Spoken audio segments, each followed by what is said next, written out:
سلامی خوای گەورەتان لێبێ میوانانی ماڵی خوا السلام علیکم ورحمة الله وبركاته. داواکارین لە پەروەردگار بخاتری ناوە جوانەکانی بخاتری اسمی عەظەمی خۆی لە گوناح و تاوانی هەموو لایەکمان خۆش ببێ و داواکارین لە پەروەردگار خوای گەورە مصیبەت بەسەر هەر گەلێکە هاتووە هەر شوێنەکە هاتووە خوای گەورە ئاوێ بکا پیا ئینشاءالله.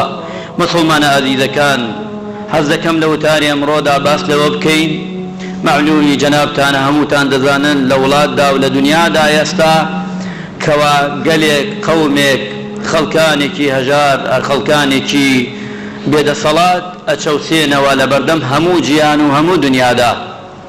ئەوش بابەتی ستەمکاری و زوڵمە دووبارە و سێبارە بەسەری گەلی کووردا دێتەوە لە پارچەیەک لە پارچەکانی کوردستان.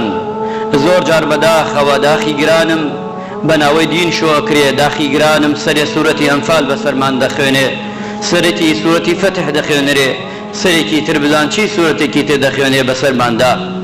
بەداخی گرانم ئەوانەی لاز و گەزافی دیموکراتی و کە ئەوەی کە لە دنیادا لێ دەدەن ئەوانن دەبنە پاڵپشتی ئەو درندانە و ئەو کەسانەی کەوا بەزەییان بە هیچ کەسێکە نایە بەڕاستی نە منداڵ نە پیاوێتەمەن نە ئافرەت ئەمانە بە هیچ شێوەی ناپارێزن.